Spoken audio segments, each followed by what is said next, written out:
It begins not with a shout but with a breath, a single shallow gasp in the overwhelming darkness. This is the story of a shadow, a whisper against the thunderous might of an empire. It is a story etched not in marble, but in fear, and written in the desperate, pounding rhythm of a heart that dared to dream of freedom. The air was a physical presence, a raw, damp cold that clung to the skin and seeped deep into the lungs. It was the kind of cold that felt ancient, a chill that had settled in these stone bones long before the first foundation of Rome was laid.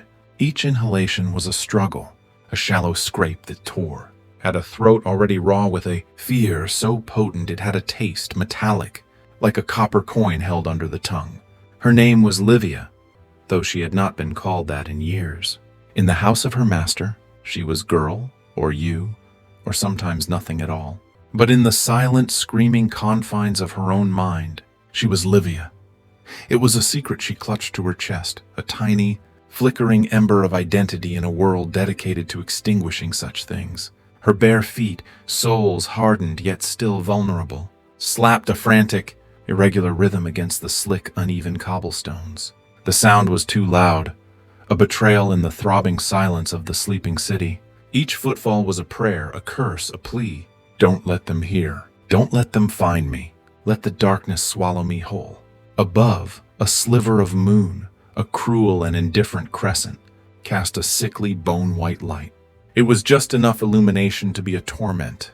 It painted the familiar alleyways of the Subura, the stinking, teeming heart of Rome's underbelly, with monstrous shifting forms. A pile of discarded amphorae became a hunched beast. The fluttering rag of a forgotten laundry line became a specter reaching for her. The world itself had turned against her, every shadow a potential hunter. Her breath plumed before her face, a ghostly, ephemeral cloud in the frigid air.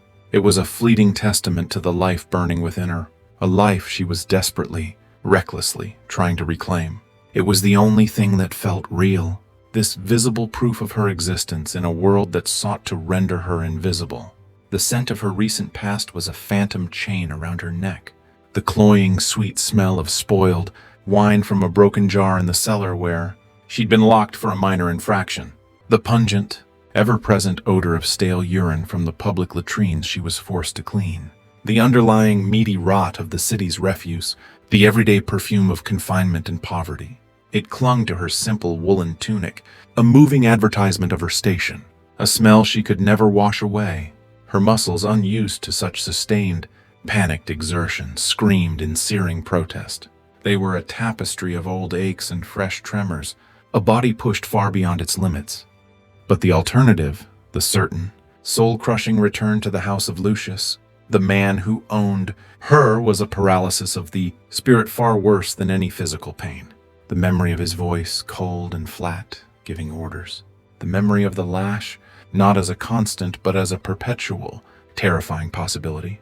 That fear was a fuel more potent than any meal.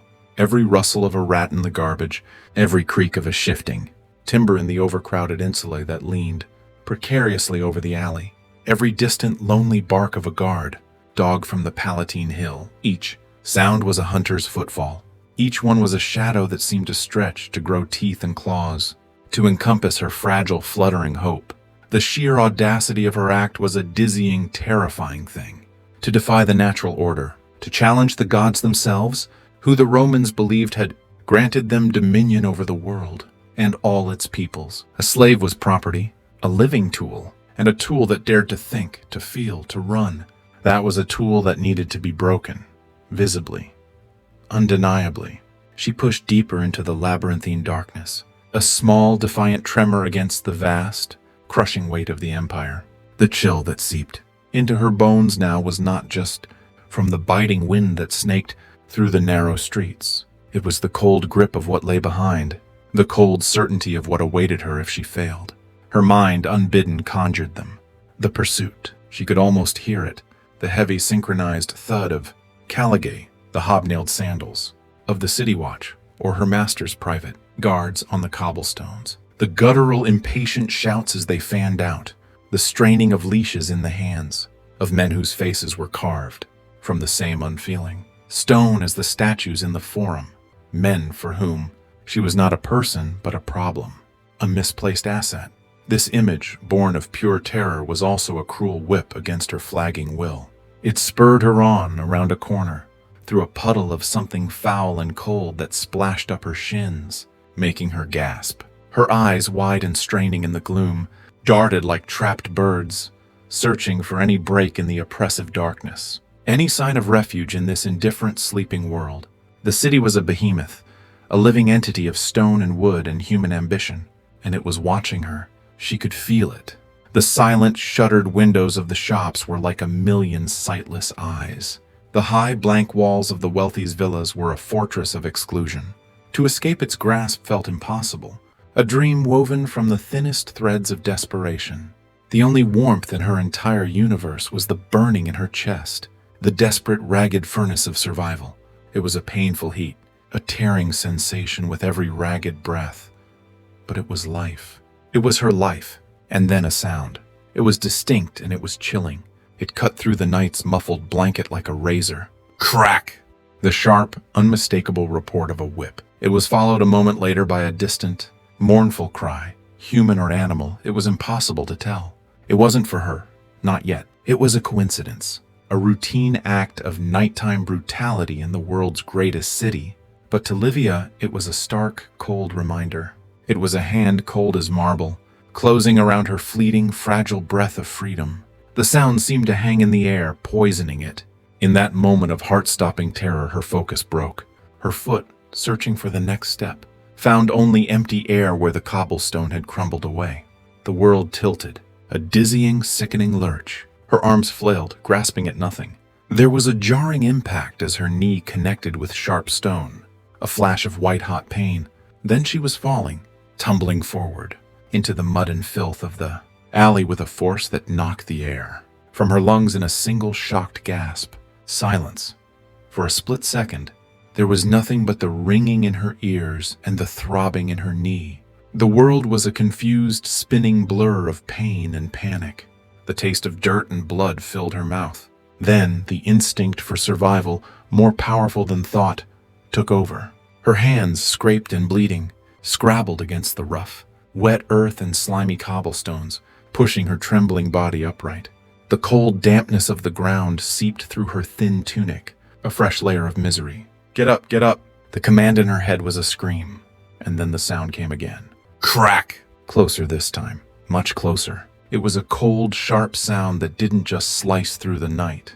It sliced through her soul. This one was for her. It was the sound of her hope beginning to fracture. The scent of the alley changed. No longer just stagnant water and rot. Now it was the scent of wet earth, of ancient stone, and the undeniable, acrid tang of her own fear. It grounded her brutally in the reality of her situation. This wasn't a bad dream from which she would wake in her cramped pallet. This was real. This wasn't merely a flight for survival. It was a desperate, insane gamble against an entire system, a defiance of laws that were not written on scrolls, but etched in blood and iron. In Rome, the concept of a runaway slave, particularly a woman, was met with an unyielding, systematic brutality that would chill the modern mind to its core. The perception of freedom as an inherent, unalienable right, it would have been incomprehensible, ludicrous. To the masters of the Roman world, men like Lucius, a slave was a tool, a possession, and property that dared to escape was property that needed to be publicly, horrifically broken. It had to be made into an example, a terrorizing lesson for all the other tools in the shed, lest they get similar dangerous ideas. The very thought of escape was a cancer, a threat to the carefully constructed, divinely sanctioned order of their society. It was a challenge to the gods themselves, who they believed had granted them this power. Livia could feel their presence now, a pressure in the air before a storm. She couldn't see them yet, but she could feel them. The distinct oily scent of their leather armor, the pungent smell of their sweat, it reached her now, carried on the same wind that had moments before felt like her only ally. She could feel their eyes, unseen but palpable, tracing her path in the inky blackness. They were hunters, and she was the prey. This desperate scramble for liberty was not merely a crime against an owner. It was an affront to the very fabric of Roman society, a betrayal of the rigid hierarchy that sustained their sprawling, magnificent, and merciless empire. And she was a woman. In the eyes of Rome, that made her transgression even greater. Women were seen as inherently weaker, more emotional, less capable of the cold, calculated defiance required for such an act. They were expected to be, their wills subsumed by the men who owned them. Her escape was therefore a double betrayal, challenging not only her master's authority but also the deeply ingrained societal expectations about female obedience and fragility. The psychological impact of a woman breaking free from such a rigid cage resonated deeply within the Roman consciousness. It wasn't just about recovering lost property. It was about reasserting absolute control. It was about demonstrating for all to see the utter futility of resistance. It was about reinforcing the brutal hierarchy that underpinned their prosperity, their culture, their very world. Her punishment, when she was caught, if she was caught, would serve a dual purpose: to reclaim her body and to systematically crush the spirit of any other woman in any other household who might, in the deepest, most secret part of the night, dare to dream of a life beyond the chains. A fresh wave of barking, sharp and excited, shattered her thoughts. The dogs, they were on her scent. Panic, pure and undiluted, flooded her veins. It was a cold fire. She scrambled to her feet, ignoring the screaming protest from her knee, and lunged forward, no longer caring about the noise she made. The ground beneath her feet was changing. The close, claustrophobic alleyways of the Subura were giving way to a slightly wider street. The cobblestones were more uneven, the buildings less crowded. She was moving away from the dense heart of the city, towards the Servian wall, towards the wild, untamed land beyond. The wilderness offered a different kind of danger. Bandits, wolves, a starvation, but it also offered a sliver of hope. Anonymity, a place to get lost. But the sounds of pursuit were a noose tightening. The guttural barks of the dogs were no longer distant echoes. They were piercing, immediate sounds that seemed to come from everywhere at once. She could almost feel their hot, panting breath on the back of her neck. Imagine the snapping of their powerful jaws, the thought of being dragged back, the rough hands on her skin, the chains, the cold, triumphant look in Lucius's eyes, the certain, creative brutality of her punishment, fueled a last, desperate surge of energy. It was a final reserve of strength she didn't know she possessed. Her breath tore in her chest now, a ragged, burning sound that scraped her throat raw. The contrast with our own world is staggering, almost impossible to bridge. We speak of human rights, of freedom as a foundational, inalienable truth. We have laws, however imperfect, designed to protect the individual. But in ancient Rome, such concepts were philosophical luxuries reserved for a select few, for freeborn, male citizens. For the enslaved, the world was a cage. The bars were invisible, but they were made of law, of custom, of religion, and of sheer overwhelming power. They were unbreakable. The fear Livia felt was a primal terror, stripped of any societal cushioning. It was a raw, visceral, and absolute understanding of what it meant to be utterly devoid of agency, to be a thing, an object that could be used, abused, broken, and discarded, with no recourse, no justice, no hope. Ahead, the oppressive blackness of the shadows began to thin. A faint metallic gray was bleeding into the eastern sky. Dawn. Her heart, already hammering against her ribs like a wild bird trapped in a cage, seized with a new, complex emotion. The light was both a blessing and a curse. It offered visibility, a chance to see her path, to find a hiding place. But it also offered exposure. Her escape had been a silent plea to the night, a prayer to the goddess Nox to cloak her in her dark embrace. Now the encroaching day, the domain of Apollo, threatened to reveal her, stark and vulnerable against the emerging landscape. The sheer, mind-numbing scale of Roman slavery is difficult for us to grasp. It wasn't a peripheral institution. It was the backbone of the empire. Millions of people, captured in Rome's endless wars, born into bondage or sold for debt, formed the invisible engine of its economy. They built its monuments, rowed its ships, worked its fields, and served in its households. Women, especially, faced a unique and harrowing set of vulnerabilities within this system. Their roles were varied and often overlapped in terrifying ways. They were domestic servants, weavers, cooks, nannies, agricultural laborers, and for many, unwilling partners in the sexual whims of their masters. Their bodies, their labor, Their very reproductive capabilities were subject to the absolute, unappealable will of the men who owned them. This pervasive, inescapable system meant that escape for any slave was an act of profound, almost suicidal courage and, statistically, desperate futility. The odds were astronomical. For a woman, the stakes were often even higher, laden with the additional, ever-present dangers of sexual exploitation and the crushing social stigma that accompanied a life outside the established, protected norms of the household. The scent of the city was changing. The cloying stench of humanity was gradually being replaced by the cleaner, sharper smell of pine and damp, cold earth. It was a fleeting, cruel comfort amidst the growing, suffocating dread. Then she saw it. A sudden glint of metal, a fleeting shimmer in the pre-dawn gloom ahead and to her left. Not the city's edge, not freedom, a patrol. Her heart didn't just hammer. It seemed to stop, to freeze solid in her chest. The wild bird in the cage had slammed against the bars one last time and fallen still. There was no time to think, only to react. She plunged sideways, away from the street into a dense, dark thicket of bushes at the base of the Servian wall. It was not a refuge, but a trap she chose herself. Thorns and clinging vines tore at her arms, her legs, her face, snagging her hair and tunic. The sharp, stinging pain was a welcome distraction from the larger, overwhelming terror. It was a feeling she could understand, a physical price she could pay. She pushed deeper into the thicket, ignoring the ripping sound of her clothes, until she could go no further. She pressed her back against the cold, rough, ancient stone of the wall itself, holding her breath so completely her lungs began to burn.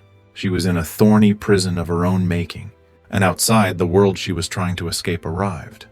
The barks of the dogs were now deafening, a cacophony of fury just feet away. She could hear the heavy, confident thud of the men's boots as they stopped, the jingle of their armor, the low, guttural curses as they scanned the area. "Lost the scent here," one of them grunted, his voice rough with exertion and irritation. "The bitch can't have vanished," another replied, his voice colder, more analytical. "Check the thicket. The thorns won't stop a determined animal." The air crackled with their impatience, their relentless, professional determination to reclaim what was, in their eyes, stolen property. Livia squeezed her eyes shut, pressing her face into the rough, damp bark of a root, trying to make herself smaller, to disappear into the very stone. She tried to conjure an image of a world beyond this, a place her mother had whispered of in a forgotten life. A place of green hills and clean water, where the sun shone without the threat of a master's shadow. The mental contrast with our contemporary lives is a chasm that cannot be crossed. We, even the most disadvantaged among us, possess a basic legal autonomy.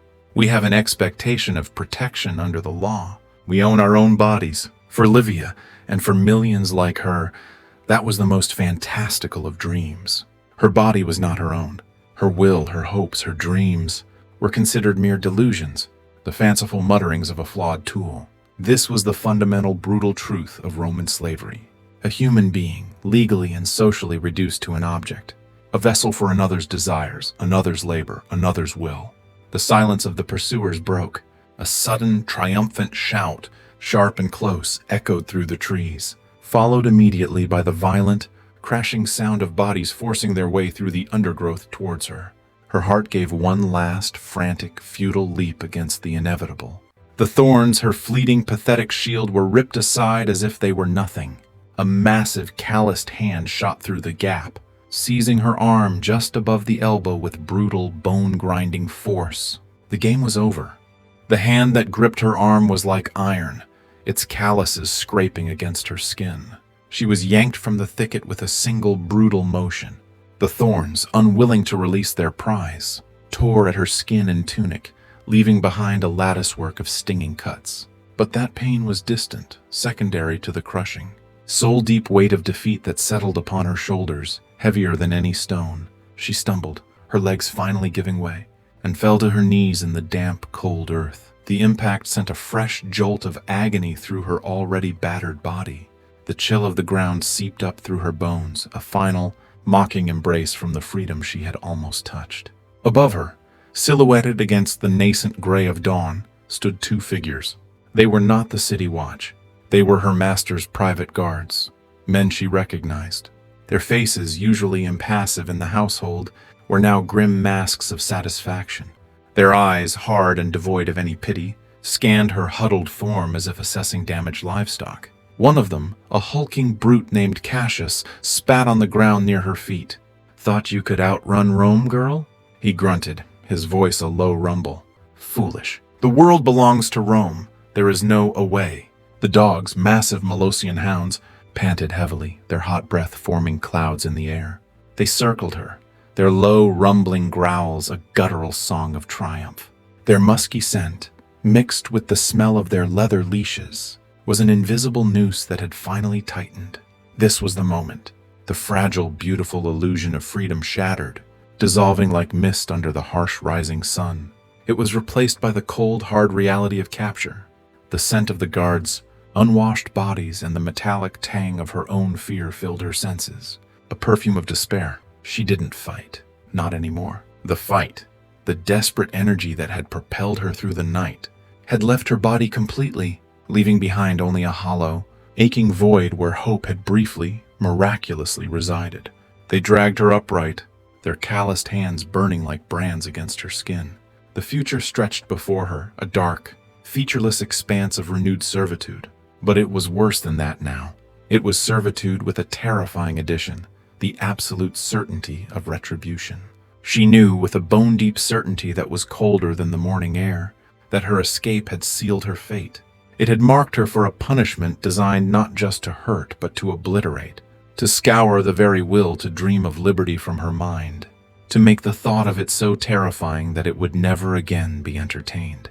Her eyes, wide and unblinking, fixed on the distant outline of the city, its familiar structures, the insulae, the roofline of her master's house, now looming, but as a monstrous, inescapable prison.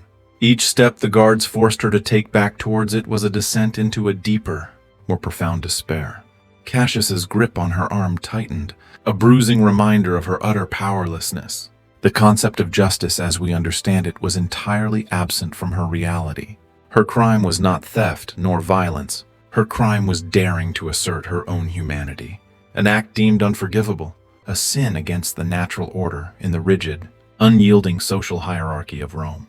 The quiet despair that settled upon her was profound, a heavy, suffocating shroud, woven from the realization that her suffering was not just personal but systemic. It was an integral, necessary part of the machinery of the empire.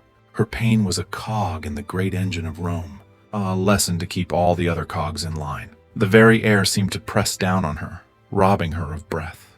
The coldness she felt now was not merely the morning chill, but the frigid touch of a world that saw her as property, a tool, a mere commodity whose value had been diminished by her attempted flight, and who now needed to be repaired, recalibrated, and reprogrammed through pain. This brokenness, this spiritual fracturing, was often the first, most insidious punishment, preceding any physical torment. It was the destruction of the self before the breaking of the body. They led her onward, her bare feet dragging through the muck of the streets, each step a testament to a hope extinguished. The journey back was a blur of aching muscles and silent, searing humiliation. Soon they bound her wrists with a coarse, abrasive rope that chafed her skin raw with every movement. She was marched, a pathetic spectacle, through the waking city.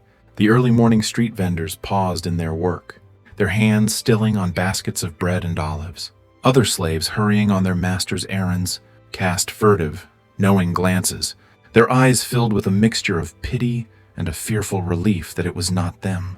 The occasional citizen, a free man in a clean toga on his way to business, would turn his head, his gaze one of cold indifference or mild, detached curiosity. She felt their eyes like pinpricks on her skin, each one a tiny reinforcement of her shame, a nail in the coffin of her dignity. She kept her head bowed, her long, matted hair caked with dirt, sweat, and fragments of leaves falling forward to shield her face. It was a small, futile act of defiance in her utter defeat. The smells of the city, once the faint, nostalgic memory of a life she'd known, now assaulted her senses, each one a fresh torment. The acrid smoke of burning charcoal from a bakery, the sickly sweet scent of overripe fruit from a market stall, the pungent odor of human waste from an open gutter, the exotic fragrance of incense drifting From a nearby temple, they were the smells of a living, breathing, vibrant world from which she was now utterly, irrevocably severed. The sheer, isolating loneliness of her situation was a crushing weight. She was an island of despair in a bustling sea of life, completely alone.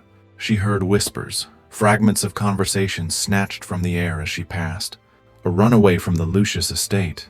See the audacity? A woman, no less. She'll be lucky if a branding is all she gets. A good lesson for the others. The weight of their judgment, their casual pronouncements on her fate, was almost as heavy as the ropes that bound her.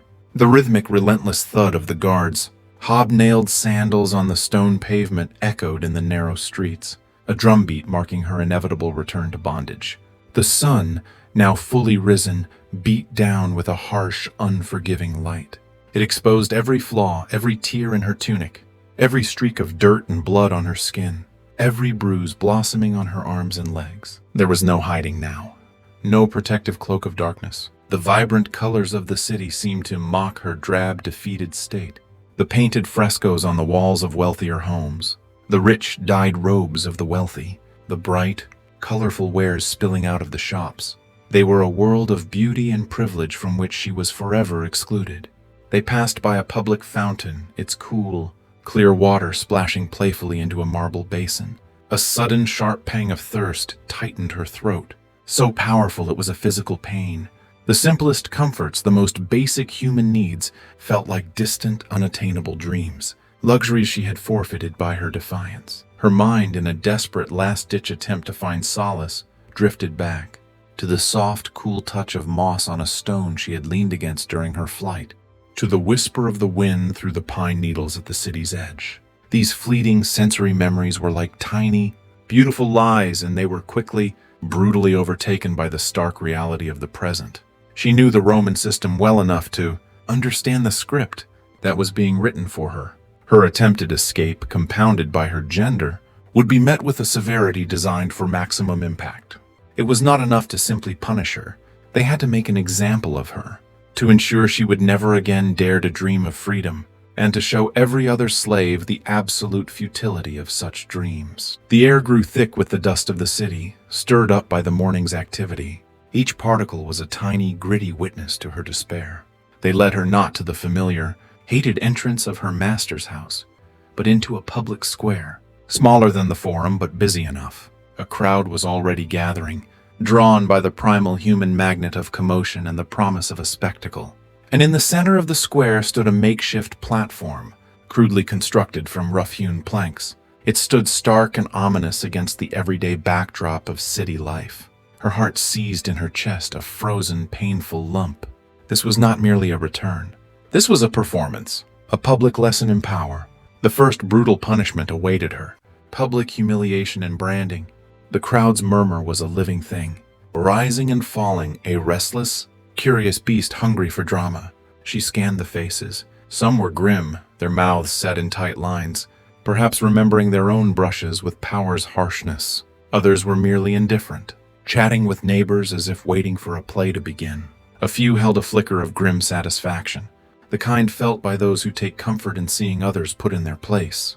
To be stripped of one's dignity, to be made an object of scorn and a walking warning, was a profound act of dehumanization. It was a calculated assault not just on the body, but on the very soul. It was meant to sever her from the community of slaves as much as from the free, to mark her as a troublemaker, an untrustworthy pariah. The sunlight, which just moments before had felt like a revealing truth, now felt like a merciless spotlight, magnifying her shame, exposing her vulnerability to all. The air itself seemed to taste metallic, a premonition of the pain to come. This wasn't merely a consequence for a misdeed. It was an act designed to sever her entirely from her past self, to reforge her identity as a broken, branded thing, forever marked by her transgression. The rough hands of the guards pushed her up the steps and onto the platform. The wooden planks beneath her bare feet were splintered and unyielding, cold and impersonal. A hushed, anticipatory silence fell over the crowd, a momentary, collective intake of breath before the inevitable. Then she heard it, the sounds that would haunt her nightmares for the rest of her life. The clink of metal, the hiss of a brazier being stoked, a soft, sizzling sound, Her eyes, wide with a terror so absolute it was paralyzing, saw him. A public slave, his own face a blank slate of duty, approached. In his hands he held a long metal rod, and at its end, glowing with a fiery, malevolent orange against the pale morning sky, was the brand. The heat radiated outwards, a wave of blistering energy that she could feel even from several feet away. It was a chilling premonition of the agony to come. This act of branding, this permanent disfigurement, served multiple, coldly logical purposes in the Roman world. On a practical level, it was a clear, unambiguous marker for any other slave owner. It identified a runaway instantly, making future escape almost impossible. A branded slave could never blend in, could never hope to pretend to be free. But more profoundly, it was a symbolic act of ultimate ownership. It was an inscription of power directly onto her flesh. It stripped away any remaining pretense of individuality, of humanity, reducing her to a piece of property, indelibly marked like a jar of wine or a sword. The shame of it would be a constant companion, a burning reminder visible to all who saw her. It was a punishment that continued long after the initial, searing pain subsided, a scar on her identity, a wound in her spirit that would never, ever truly heal. The slave with the brand took a step closer. The guard behind her grabbed a handful of her hair, yanking her head back and forcing her body down, exposing the soft skin of her shoulder. She closed her eyes. There was no point in keeping them open. There was no mercy to be found in any face in that crowd. She braced for the impact, her entire body tensing into a rigid knot of anticipation. A silent scream built in her throat, trapped there by a will that was already broken. The pain was instantaneous and absolute. It was not a feeling of heat, but of pure, white-hot annihilation. A sun was being pressed into her skin. It was a pain that ripped through her, stealing her breath, erasing thought, obliterating everything in the universe except for this single, excruciating point of agony. A primal scream tore from her throat, raw and involuntary, a sound she didn't recognize as her own. It echoed in the sudden, shocked silence of the crowd, a brief, sharp testament to her suffering before being swallowed by the city's noise. The smell hit her a moment later, acrid, sickening, sweet, the smell of her own flesh burning. Her body convulsed, a desperate, animalistic struggle against the hands that held her fast. Tears streamed down her face, not just from the excruciating physical pain, but from the profound violation, the absolute annihilation of herself. She was being erased and rewritten in a single terrible moment. The brand, a single letter, F for fugitiva, runaway, was burned deep into the muscle and skin of her shoulder. A permanent declaration of her status, a defiant mark etched not in ink but in suffering. The iron was removed. The searing heat lingered, a phantom limb of agony that pulsed with every beat of her heart. Her muscles trembled uncontrollably. Her vision swam, dark spots dancing before her eyes. The world had shrunk to this single, unbearable point of torment. This was the first lesson in the harsh curriculum of Roman punishment. The lesson was simple, brutal, and unforgettable. Freedom was not merely denied. It was physically scourged from the very flesh of those who dared to seek it. As the initial, soul-shattering shock of the branding subsided, a deep, hollow, throbbing ache settled in its place. It was a pulse of pure despair, a rhythm of defeat that would now beat in time with her heart for the rest of her days. The crowd, its appetite for spectacle sated, began to disperse. The buzz of conversation returned, normalcy reasserting itself. For them, it was a momentary diversion, a cautionary tale to be discussed over dinner. For her, it was a new, terrible beginning to a life now permanently defined by this pain. They unbound her hands. The feeling of the coarse rope leaving her raw wrists was a minor sensation, lost in the inferno of her shoulder. Her legs gave way completely, and she collapsed onto the rough wood of the platform, weak and spent. The burning mark on her skin felt like a heavy, constant weight, an anchor tying her to this moment of ultimate shame. The guards, their faces still impassive, roughly pulled her to her feet. The public spectacle of her humiliation was over, but the punishment, she knew, was far from concluded. This visible scar would follow her everywhere. It was a silent pronouncement of her shame to every stranger, every potential employer, every other slave. It meant worse treatment, more suspicion, closer scrutiny, and inevitably the most arduous, degrading tasks. The very air around her felt different now. imbued with the bitter taste of public degradation. She was not just a slave anymore. She was a marked slave, a living billboard of the Empire's absolute power.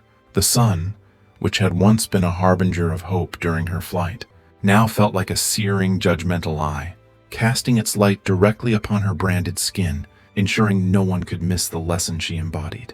From the public square, she was not returned to the house of Lucius. That life, with its familiar cruelties and hidden corners, was over. Instead, she was marched, her body screaming in protest, to a grim, forbidding compound on the outskirts of the city, far from the bustling center. The journey was a blur of pain and shame, the brand on her shoulder a fresh, agonizing beacon drawing the stares of passers-by. The gates that loomed before her were heavy, reinforced with iron bands and taller than two men. They swung open just enough to admit her, then clanged shut behind her with a sound of such profound finality that it seemed to echo not in the air, but in her very soul. The outside world, with its sky and its smells and its fleeting promise of freedom, was severed from her in an instant. Inside, the air was thick, heavy, and difficult to breathe. It was a soupy mixture of scents, ancient dust, the sour tang of human sweat, the dry, chalky smell of grain, and underlying it all, the unmistakable odor of human suffering, a scent of despair that had seeped into the very walls.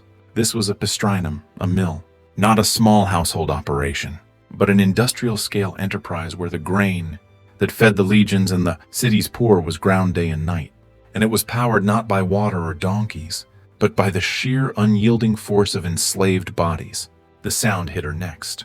A deep, rhythmic, groaning sound, the protest of massive, heavy millstones grinding against each other.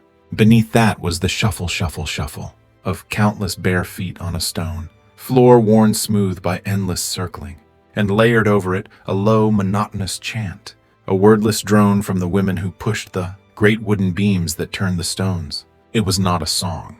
It was a sound of pure exhaustion, a symphony of despair. Her eyes, adjusting to the dim light filtering through high, barred windows, scanned the faces of the other women. They were hollowed out, their cheeks sunken, their eyes vacant. Their movements were mechanical, their bodies lean and hardened not by health, but by relentless depletion. Their hair was matted with flour dust, their skin gray and caked with grime. They moved in a slow, endless circle, like oxen yoked to a wheel, their spirits seemingly as ground down as the grain they processed. A chill, colder than the morning air, settled deep within Livia's bones. The resignation she saw in their faces was more terrifying than any active cruelty. It was the look of hope long since extinguished. Here, her brand was not just a mark of ownership, it was a personal condemnation. The overseer, a thick-necked man with a puckered scar across his cheek, glanced at the fresh, angry burn on her shoulder and snorted. "Fugitiva," he muttered to no one in particular. "We'll see how far you run in here." Her hands, already raw and torn from her flight and capture, were inspected with a dispassionate eye. They would soon be a mess of blisters, then calluses, then numb, hardened claws. She was assigned to one of the great beams. The wood was rough and splintered, stained dark by the sweat and blood of the women who had come before her. The work began. The initial push was a searing agony. The millstone was unimaginably heavy, its inertia a monstrous force that resisted every ounce of her strength. The women around her, sensing her weakness, leaned in harder, their own tired bodies compensating for hers, their silence a form of grim solidarity. The weight of the stone, the constant, arduous, mind-numbing turning, was a form of torture more insidious than the whip. It was a slow, agonizing death, a systematic erosion of the human spirit through sheer, unrelenting physical depletion. Unlike the branding, which had been an acute, public agony, this was a chronic, private suffering. It ground away at the edges of her existence, minute by monotonous minute, hour by endless hour. Food, when it came, was sparse, a coarse, dry bread and thin, watery gruel that offered little sustenance against the prodigious energy they expended. Sleep, when it was allowed, was a fleeting luxury on a hard, cold floor, a state of unconsciousness so deep it felt more like a temporary death than rest. The only sound that filled her mind, drowning out thought and memory, was the ceaseless, grating rumble of the millstones. It became a part of her, a constant hum in her bones, deafening her to any internal protest, any lingering whisper of the girl who had run through the night.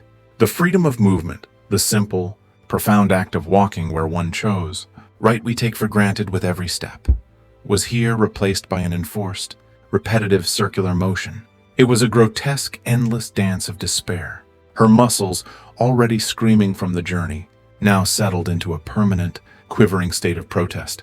The faint, beautiful memory of the wind in her hair, of the open sky above her, now felt like a cruel, taunting joke in this stifling, dusty enclosure. Days blurred into weeks marked only by the shifting, slivers of light through the high-barred windows and the unrelenting, deep-seated ache in her limbs. Her hands became raw, then calloused, then numb to the constant friction of the mill beam.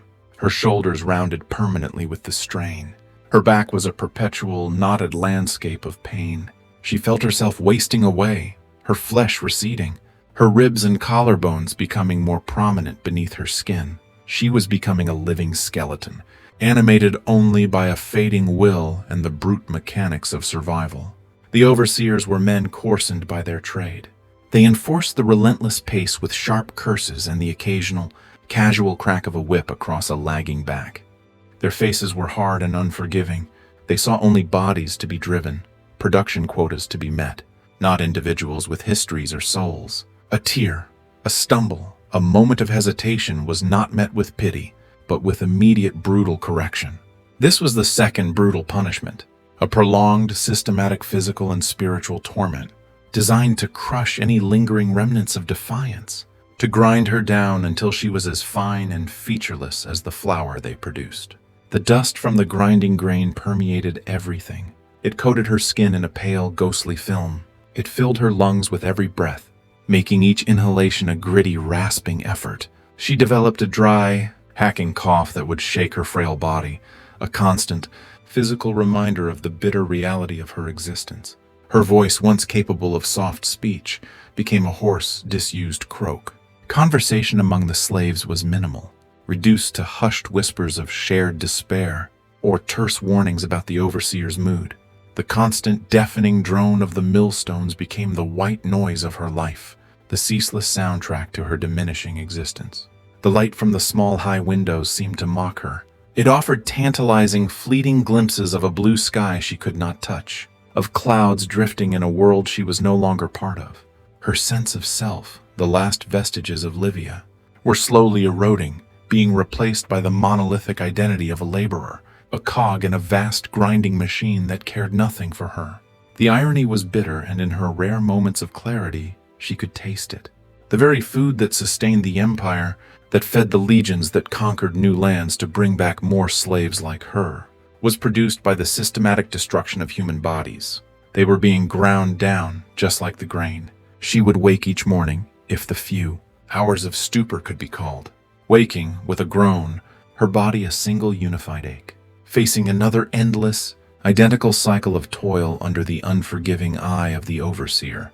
Yet, even in the depths of this despair, a flicker, a tiny, stubborn ember of defiance sometimes sparked. It was not the grand, desperate hope of escape, but something smaller, more fragile.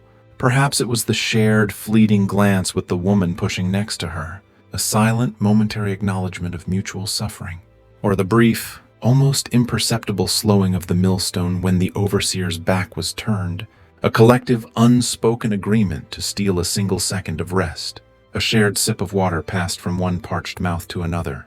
These were not acts of rebellion. They were minute assertions of a shared humanity, whispers of a spirit that, against all odds, refused to be entirely extinguished. They were a dangerous comfort, a silent promise that even here, in this hell, she was not completely alone. But such whispers were perilous.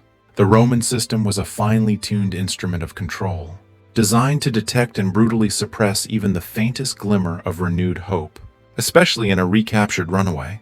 Her brand marked her as a prime target for closer scrutiny and harsher treatment. The masters knew that if one broken woman could still harbor such thoughts, then the example of her punishment hadn't been severe enough. The lesson hadn't been learned. The dust and the drone were her constant companions. But the subtle, unspoken awareness of the other women, their shared, silent agony, formed a fragile, invisible bond. It was a network of quiet solidarity, a web of understanding woven from shared misery. The grinding motion, once a fresh torment, became a numb rhythm, a fundamental, degrading part of her decaying existence. She moved with the others, a single body in a circle of suffering, her mind a numb, empty space where thoughts of escape, of hills and wind had once resided. She was becoming what they wanted her to be, a tool, a thing, a ghost in the machine. One day the monotony was broken. A new woman was thrust into their midst. She was younger, her body not yet broken by the grind, her eyes still holding a spark of fire and confusion that had not yet been extinguished by the relentless routine. She too bore the mark of a fugitive, though hers was on her cheek, a stark, angry, and painfully visible brand that would forever deny her the anonymity of looking down.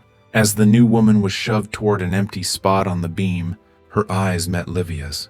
It was only for a second, but in that moment a silent, profound understanding passed between them, a shared history of defiance and capture, a recognition of the same desperate journey that had led them both to this same grim destination.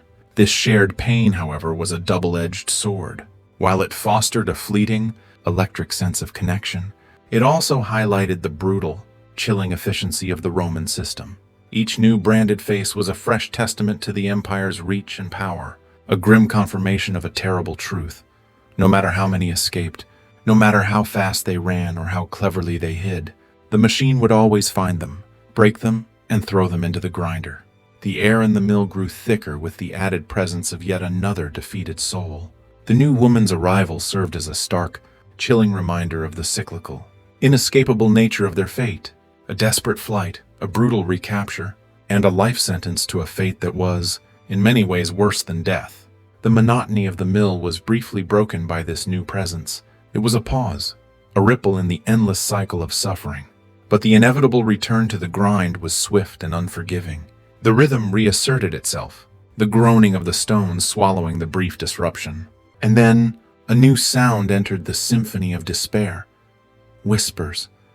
They started softly, carried on the dusty air like a contagious disease, passed from one woman to the next. During the rare moments the overseer was out of earshot, stories, rumors of women, repeat offenders, or those deemed particularly rebellious being sold off, not to another household, not to another mill, but to the mines. The word itself, metalla, hung in the air, heavier than the millstones, colder than the winter chill. It was not just a word, it was a death sentence. The whispers about the mines solidified into a cold, hard dread that settled in the pit of Livia's stomach. The word itself, metalla, was spoken in hushed tones, as if saying it too loudly might summon the fate it described. It was a place of eternal darkness, of backbreaking labor deep beneath the earth, where the sun was a forgotten memory and a human life was measured in weeks, sometimes mere days before the body gave out. The fear was palpable, a current that ran through the mill, connecting the women in a new web of shared terror. Livia could feel the overseer's eyes on her more frequently now, lingering on the brand on her shoulder, then flicking to the new fiery-faced girl, her previous escape, her visible mark, and this unspoken, dangerous connection to a new spirit of defiance made her a prime candidate for the next stage of Roman retribution.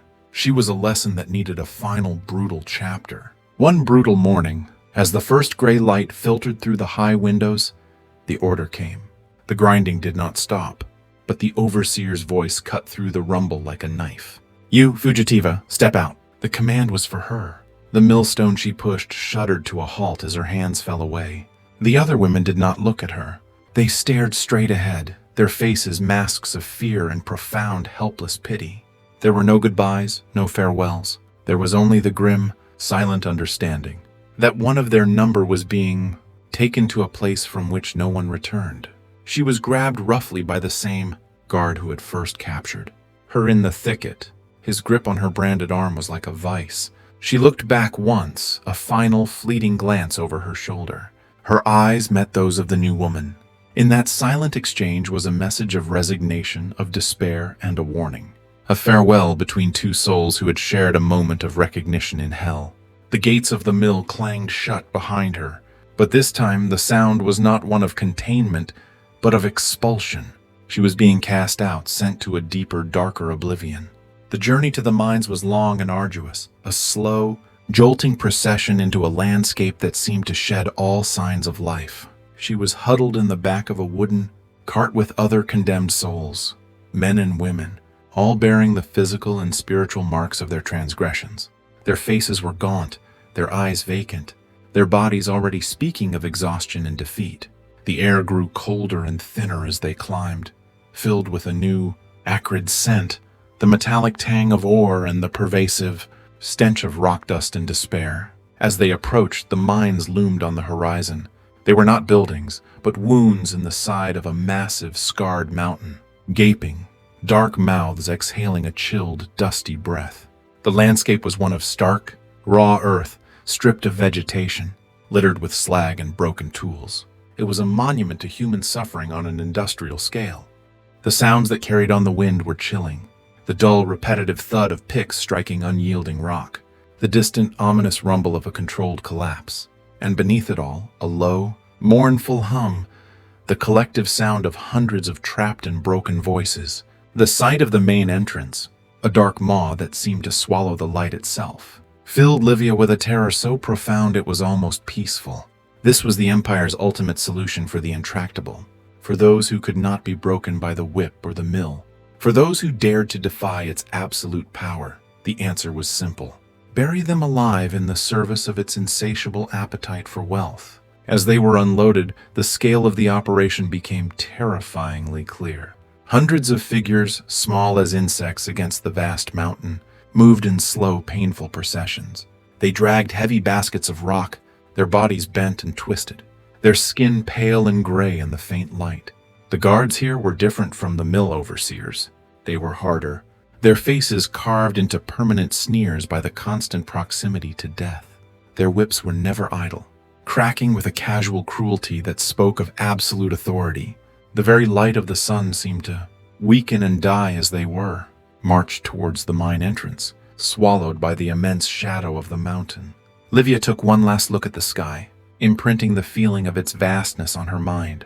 She knew with a certainty that chilled her more than the wind, that she would never see it again.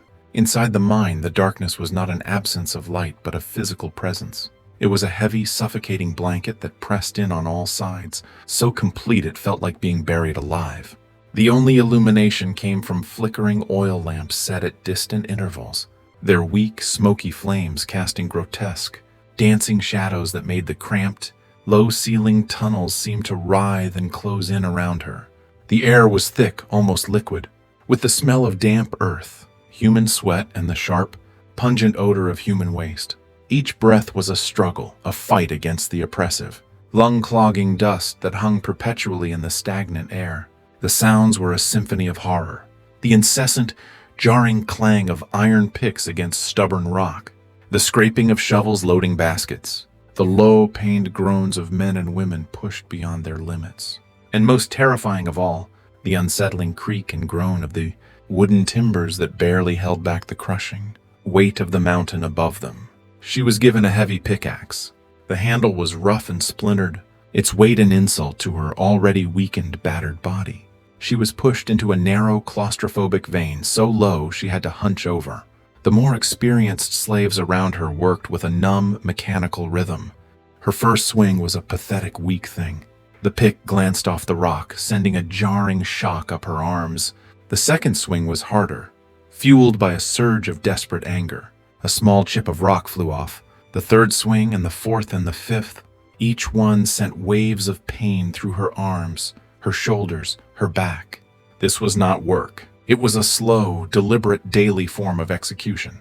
She was chipping away at the earth, and the earth, in turn, was chipping away at her life, hour by agonizing hour. The concept of freedom, the burning ember that had once warmed her, was now a distant, mocking echo in this cold, unyielding darkness. It had no place here. The only things that existed were the rock, the pain, and the darkness.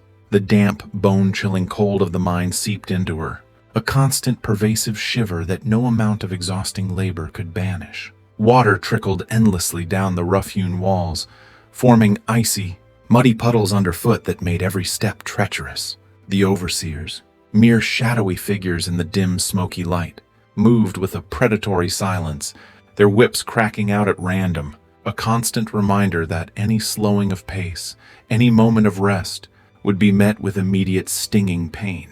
There was no respite, no moment of peace. The shifts were endless, blurring into an indistinguishable cycle of labor and exhausted collapse. Her back became a single unified ache. Her lungs burned with every gritty breath. Her hands, which she thought could suffer no more, were soon a bloody mess of fresh blisters and torn, ragged skin.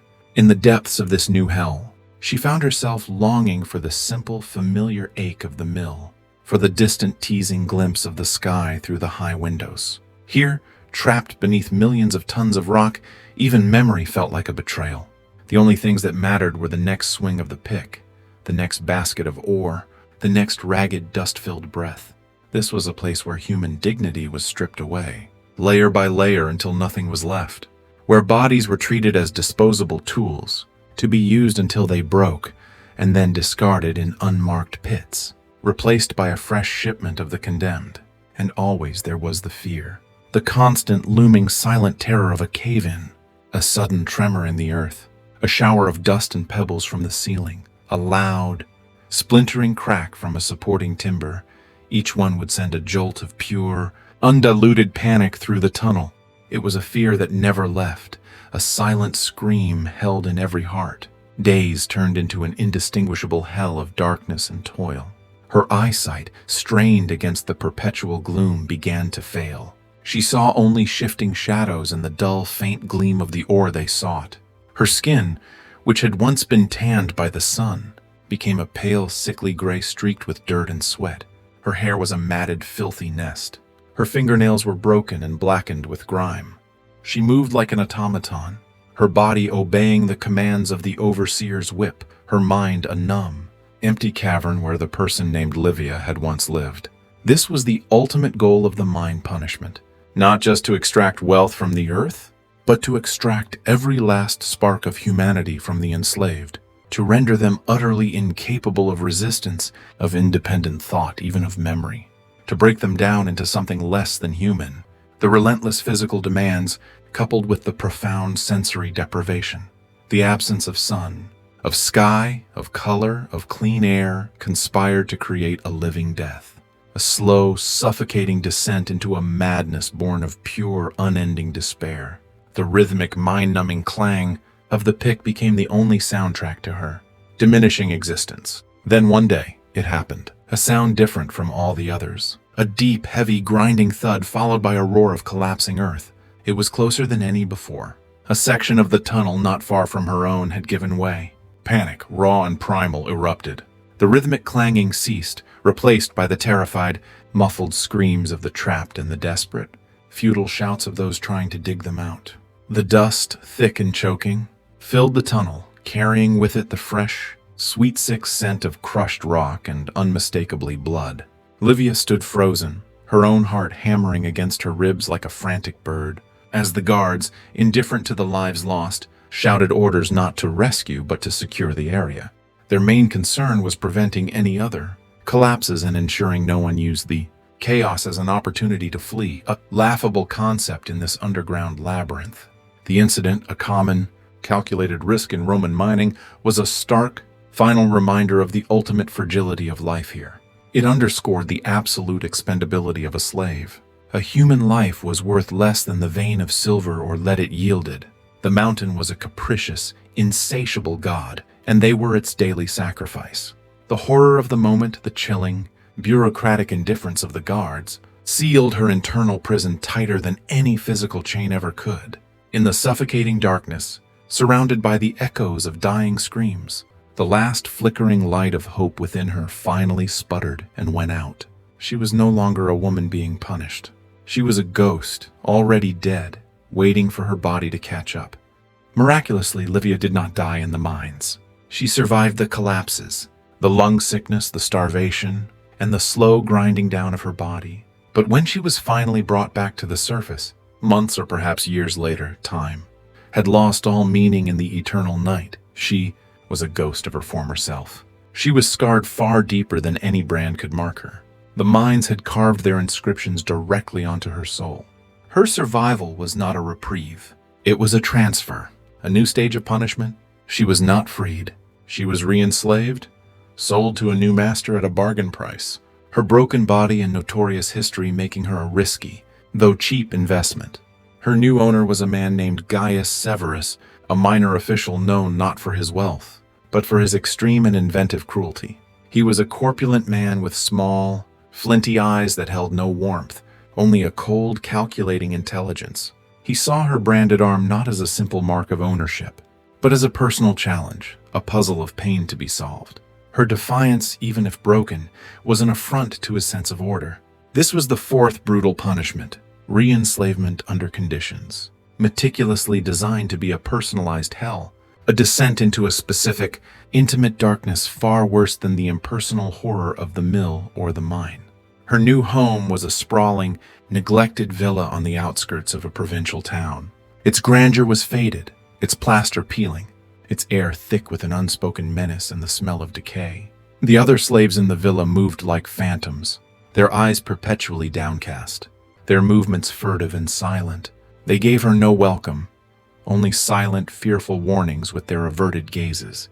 The air in this place hummed with a constant, low-grade tension, a suppressed violence that tightened Livia's chest and made every breath feel like a risk.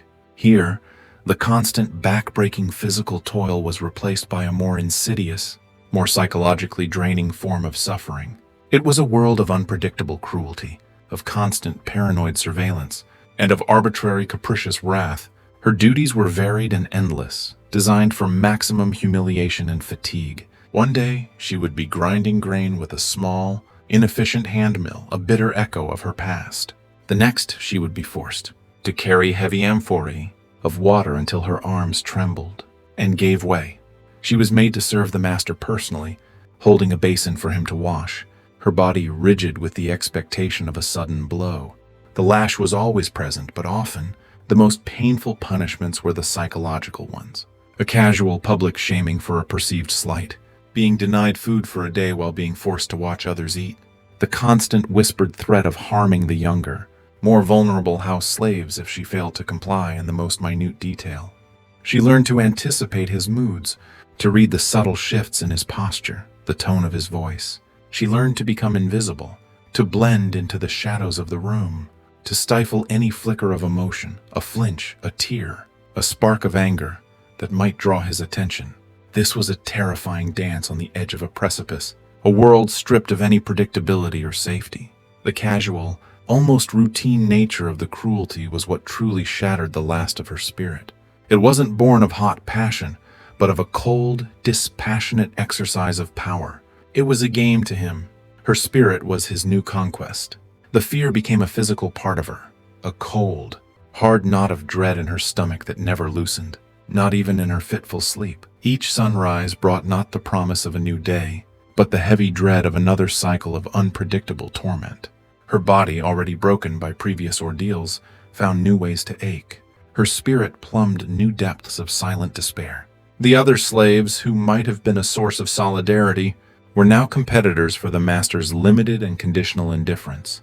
They were wary of each other, careful not to attract his eye by associating with a marked fugitive, a known troublemaker. This isolation was another exquisite layer of punishment, severing her from any last sense of community or shared humanity. She ate her meager meals in silence, her eyes fixed on the floor, the food tasteless ash in her mouth. Sleep was haunted by nightmares of whips and darkness and collapsing tunnels. This was a life defined by negation. No hope, no joy, no respite, only the stark, brutal reality of her servitude. One evening, the fragile tension snapped. A young house slave, a girl of no more than 12, stumbled while serving wine, spilling a few drops on Severus's tunic. His reaction was swift and terrifyingly disproportionate. His face, usually a mask of cold control, contorted with rage. He didn't shout. He spoke in a low, venomous hiss that was far more frightening. He ordered the girl flogged, and then he ordered all the female slaves, Livia included, to witness it, to stand in a silent, trembling line and watch as the whip, wielded by his chief overseer, rose and fell upon the girl's delicate back. The sound that ripped through. The silent villa was not the girl's scream. She was too terrified to make a sound at first, but the sickening, wet thud of the leather lash cutting into flesh. Then the screams came. High-pitched, desperate, animalistic cries of pain and terror. Livia stood, her body rigid, her nails digging bloody crescents into her own palms. She was forced to internalize the horror, to absorb every whimper, every pleading gasp. It was a deliberate act of terror, designed to reinforce the futility of resistance and to shatter the spirits of all who witnessed it. It was a lesson in power, written in the girl's blood and pain. The casual, calculated cruelty of the scene was a chilling reflection of the dark heart of Roman slavery. The air was thick with the girl's anguish, a sound that would embed itself in the deepest, most scarred-over parts of Livia's memory, a fresh brand upon her soul. In the days that followed, something within her shifted. The initial hollow despair began to harden in the furnace of this new, intimate injustice. It curdled into a cold, burning resentment, a desperate, silent rage that smoldered deep within her, a final ember that not even this could extinguish. She began to move through the villa not as a broken ghost, but as a silent gathering storm. Her face became an unreadable mask, but her eyes, for those who dared to look, held a dangerous, defiant glint. This internal shift, this refusal to be utterly annihilated, was the most dangerous development possible in a world that demanded absolute submission. It was a silent, secret act of rebellion, but such inner defiance in a recaptured runaway could not go undetected forever. Severus, with his predator's instinct, sensed the change. He saw the unyielding set of her shoulders, the way her gaze now met his for a fraction of a second too long before dropping. He grew tired of her quiet, unspoken resistance. She was a lost cause, too dangerous to keep. The whispers began again, this time within the villa. Whispers of a final fate reserved for the truly intractable, the arena, or public execution. This was the fifth and most brutal punishment, a public spectacle designed to provide entertainment while delivering a stark, terrifying warning to the entire population. The ultimate transformation of a human being into a lesson. The thought sent a cold dread through her, yet it also ignited that strange, dangerous sense of resolve. If she was to die, it would not be as a broken animal.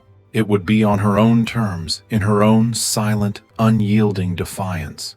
The whisper solidified into certainty. The order was given. She was to be executed publicly as a dire warning. For our modern sensibilities, the idea of turning human suffering into mass entertainment is abhorrent, a barbaric relic. Yet in Rome, such events were a core part of the social fabric, a powerful tool of control. Her ultimate fate, therefore, was not merely a personal tragedy. It was a carefully orchestrated performance, the final brutal punctuation mark on her story. The day came with a swift, brutal finality. She was led not through the city's main thoroughfares, but through back alleys, her presence now deemed too problematic for a public procession. The chains on her wrists and ankles were heavy, cold, and final. The air was thick with the familiar smells of the city, but they felt distant now, as if she were viewing them from the far shore of the river Styx. Her escorts were grim-faced, their silence more menacing than any threat.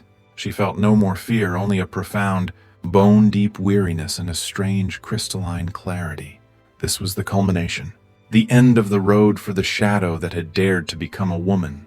The arena gates loomed ahead, massive, weather-beaten wooden structures, scarred and stained, hinting at the countless horrors they had concealed and revealed. The roar of the crowd was a distant, hungry sound that seeped through the thick planks, a terrifying lullaby of death. This was the Empire's ultimate statement, that even the most desperate acts of freedom would be met with an absolute, undeniable response, transforming individual suffering into collective entertainment and a chilling, universal warning as she was pushed through the dark, echoing passageways beneath the arena. The roar grew into a deafening physical force. It was a visceral, animalistic sound that vibrated through the very stone beneath her feet.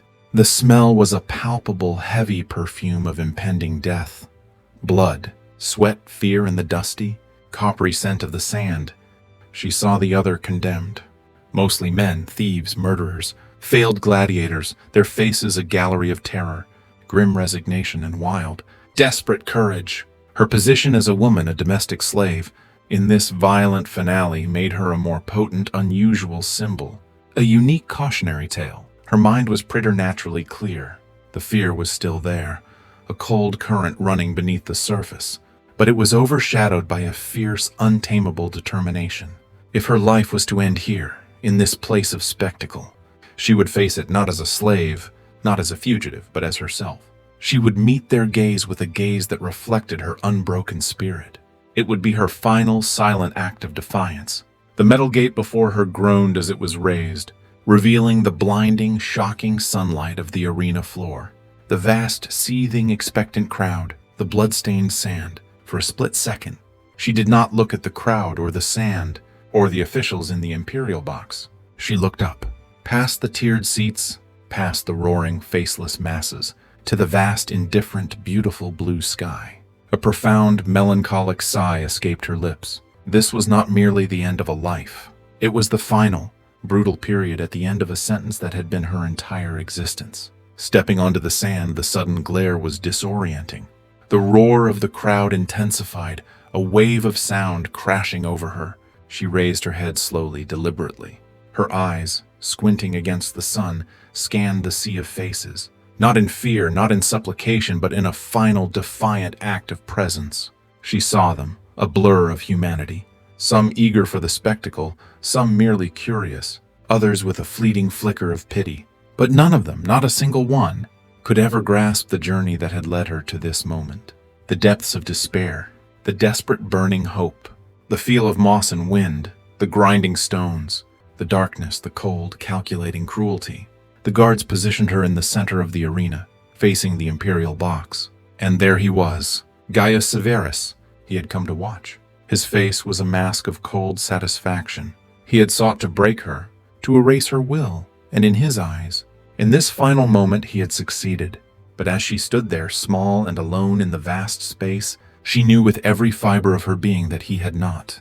The physical chains held her body, but her spirit, that stubborn, flickering flame that had survived the mill, the mines, and the master's villa, remained untamed. It burned now, bright and clear. This was her final, profound statement to a world that had never listened. That even in the face of absolute ultimate defeat, a measure of self could be preserved. A quiet, unassailable dignity could be asserted. The executioner approached. His face was obscured by a helmet, his movements practiced, efficient, devoid of any emotion. He carried a heavy, short sword, a gladius, its blade gleaming dully in the harsh arena light. The crowd hushed, a collective, anticipatory holding of breath. The beast was ready for the kill. She did not flinch. She did not cry out. She did not beg for a mercy that had never existed in her world.